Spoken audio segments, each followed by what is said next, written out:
Tonight on the news, State House of Assembly receives report on College of Health Technology. Nigeria Immigration Service reopened passport application portal. Federal government urges foreign businessmen to harness opportunities in Nigeria. And abroad, Panama and China pushes against Mr. Trump's canal threats. Good evening.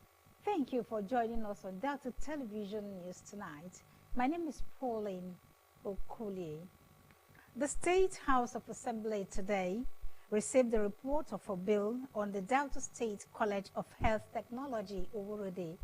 The chairman of the House Committee on Health and member of South, Honorable Ferguson Onwo, submitted it before the House at plenary. Favor Okafo reports.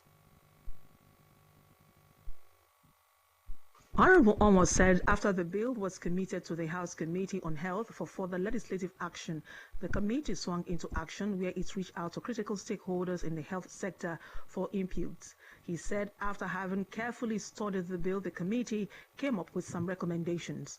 Accordingly, the committee met and examined the said bill, where it observed that the proposed bill consists of 12 parts and 54 clauses, and it seeks to establish a College of Health Technology in Oworode in order for the state to take advantage of the opportunities provided by the World Bank. The Speaker, the Right Honorable Emomotimi Gwon, then deferred the bill to be considered at the Committee of the Whole to February 11. The intended bill is to enable government upgrade and renovate a school of health technology in a rural community with the responsibility of training healthcare professionals who are to provide auxiliary services in the health sector. From the State House of Assembly, Favor Okafo reporting.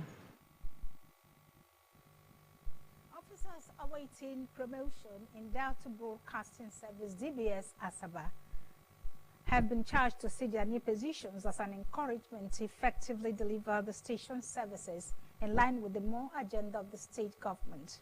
The chairman of the board of directors of the station, Honorable Austin Chikezie, gave the charge while declaring open the oral interview for senior staff of the broadcast outfit due for promotion. Henry Osiayo reports. Honorable Chikezie, represented by the first member of the board, Chief Paul Osahao, tells the officers to discharge their duties with utmost professionalism, as the core mandate of the station was to effectively and efficiently propagate government's policies and programs to the people. He commended the staff for the high level of professionalism they have displayed so far in delivering the station services to the people. For you to do more, because to him, much is given, more is expected. You are promoted. It's a call for further work to urge you. As soon as we leave here, you go back to your duty post and face your duties squarely. That is the only way we can reciprocate the good gesture of the state government by doing our work and doing it diligently. Earlier, the general manager of the station, Mrs. Christine Jobome Emetulu, enjoined officers to give their utmost best towards the growth of the station by upping their games in line with their new tasks and roles they will be assigned to. The candidates had earlier undertaken written examination in topics discussed at a refresher course. Henry Usiayu reporting.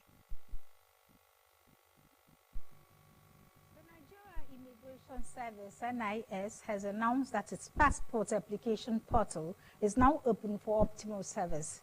In a statement by the NIS Public Relations Officer, Mr. Kenneth Udo, stated that the portal was temporarily closed due to system upgrades and maintenance.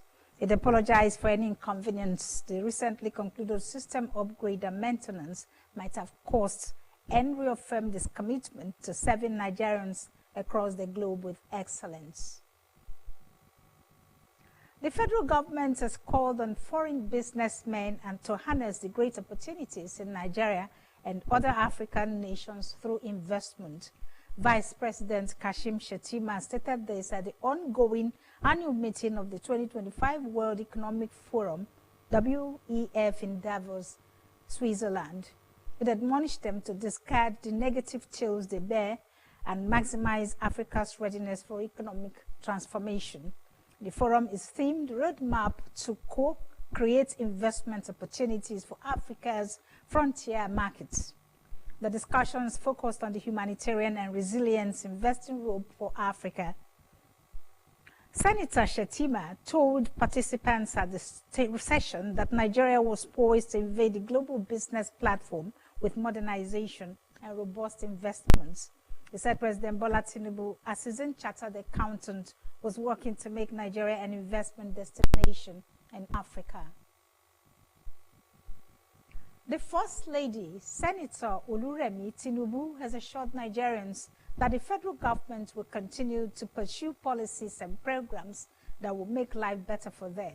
Mrs. Tinubu stated this during the distribution of essential food items to vulnerable groups under the food outreach programs of the Renewed Hope Initiative, RHI, under a social investment scope in Benin City, Edo State capital.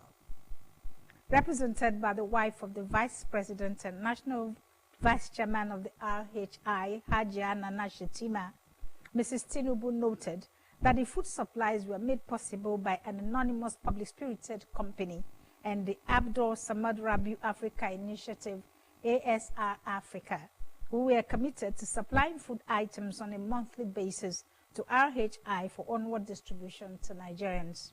The First Lady urged the beneficiaries not to sell food items, saying it was meant to support their families.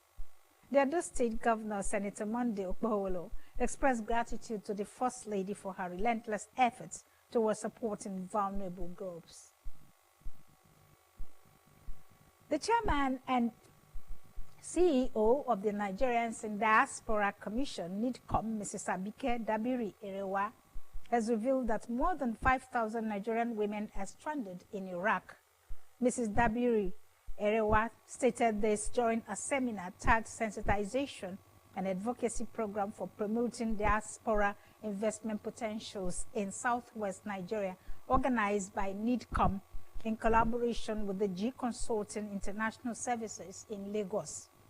She stated that most of the women traveled to Iraq to work as caregivers, but on reaching their destination, met conditions that were different from what they had expected. The NIDCOM boss pointed out that there are vast opportunities in Nigeria and advised against migration aimed at seeking greener pastures.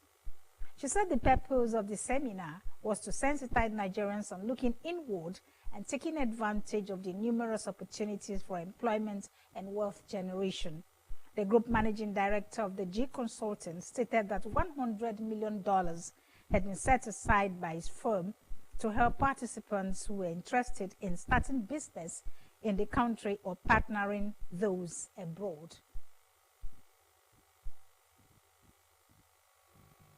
You're watching Delta Television News. Still to come, Panama and China pushes against Mr. Trump's canal threats.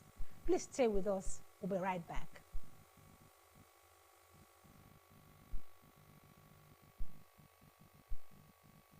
Upgrading your TV doesn't mean buying a new one.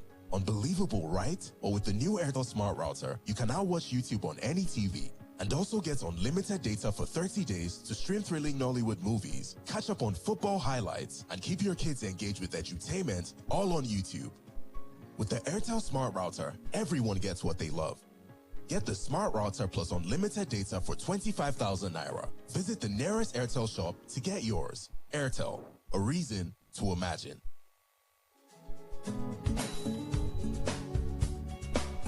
Your walls are in for a lifetime treat with the right touch and the right paints. Introducing OC Wall Garments Paint. OC Wall Garments Paint comes in varieties of vibrant colors, textures, and glitters. It is fireproof, soundproof, heatproof, and has no bad smell. OC Wall Garments Paint is a long-lasting paint that's very affordable and safe for both residential and commercial purpose. Visit our head office at Block A1205 New Modern International Market is in A Junction, Asaba Benin Expressway, Delta State, or call Uche on 0802-700-0337. Enugu State Distributor, The Great Akon Ventures, 11 Timbershade, Abakwaba, Nike Lake Road, Enugu State. Telephone 081-484-05940. Nsuka Distributor, God is Sweet Plaza, Nsukka, Enugu State. Telephone 0816-120-8661. Anambra State Distributor Office, Otwe Multi-Concept Services, number 18, Mike Nwobo Street, Anambra State. Telephone 0803-936-7472. Lagos Distributor, Sonny. Telephone 0803-653-7283. Arayo Global, Lagos. Telephone 0906-897-5528. Other African countries are Benin Republic, Ghana, Liberia, Sierra Leone. OC World Garment Paints, beauty, durability, and value.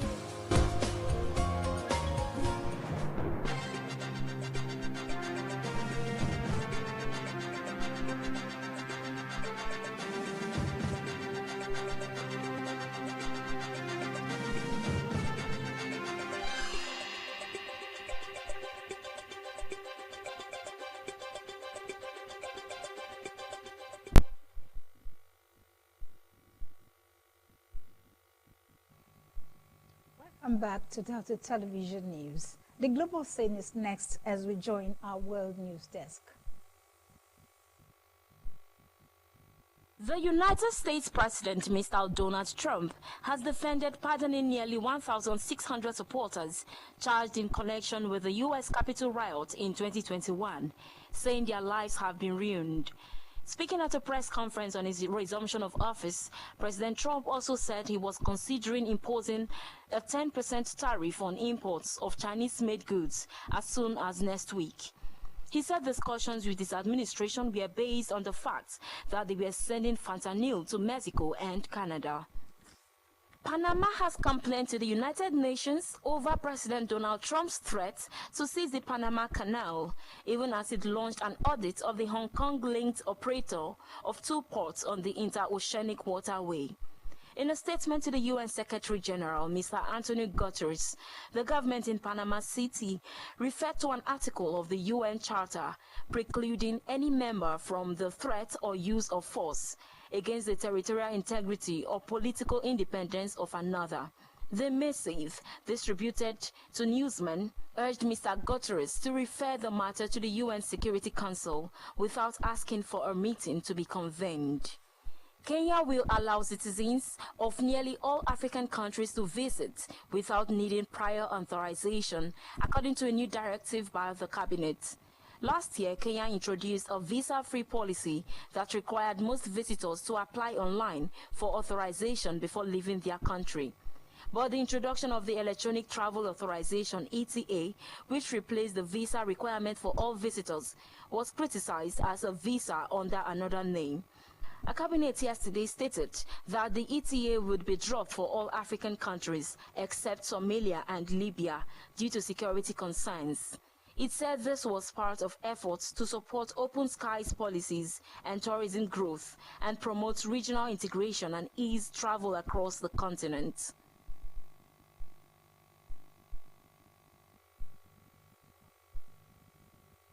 And back home, in business, the Minister of Communications, Innovation and Digital Economy, Mr. Bosun Tijani, has defended the decision to approve a 50% tariff hike for telecom services, despite widespread backlash and legal threats from advocacy groups and subscribers.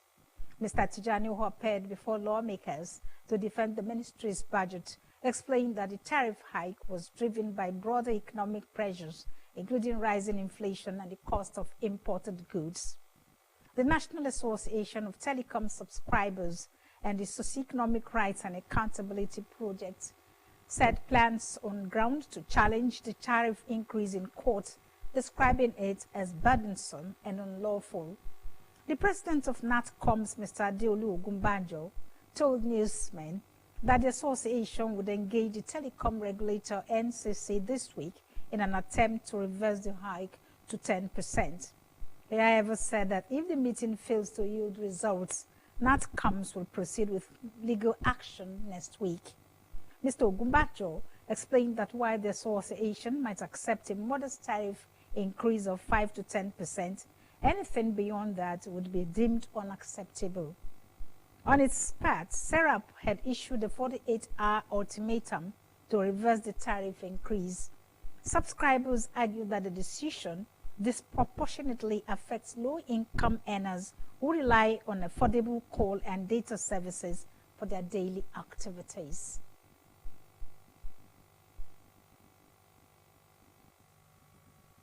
Still in business, the Minister of Aviation and Aerospace Development, Mr. Festus Keyamo, has revealed plans by the federal government to establish an aircraft manufacturing firm in Nigeria.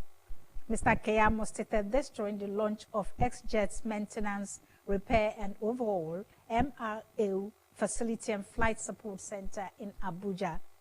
The facility is a collaboration between X-Jet and indigenous banks aiming to transform Nigeria into a regional hub for aviation services. He noted that the move aligned with the government's vision to support local operators and boost the nation's aviation industry. The minister noted the inclusion of additional facilities such as training center, which he described as a huge achievement, adding that the development would not only serve Nigeria, but would attract users from across the West African sub-region.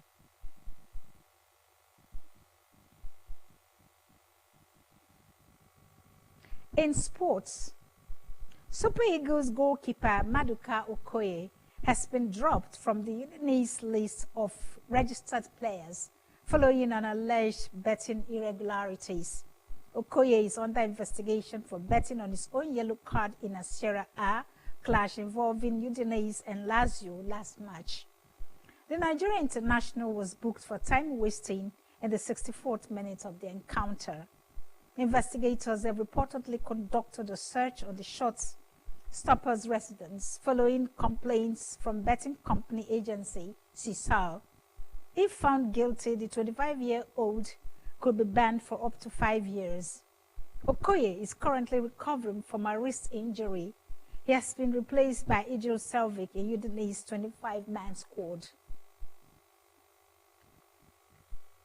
Novak Djokovic beat young rival Carlos Alcaraz 4-6, 6-4, 6-3, 6-4 in a gladiatorial battle worthy of a title clash to charge into the Australian Open semi-finals and remain in the hunt for a record 25th Grand Slam title. In the latest chapter of a generational rivalry that has played out on the biggest stages, including last year's Olympic final in Paris, which Djokovic won, it was the 37-year-old who maintained his hardcore dominance over Alcaraz.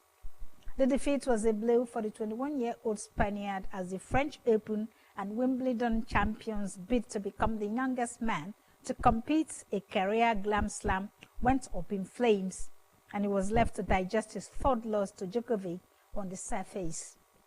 In the women's category, defending champion Aryna Sabalenka reached the semi-finals of the Australian Open with a battling 6-2, 2-6, 6-3 win over Russian 27th seed Anastasia Pavlyuchenkova as her quest for a third straight title at Melbourne Park gained momentum. Sabalenka had looked shaky early in her quest to become the first woman to complete a three-peat since Martina Hingis from 1997 to 1999, and the top seed had to manage gusty winds and a gusty opponent to extend her Melbourne win streak to 19 matches. A thought for the day. Don't watch the clock. Keep going and do what the clock does.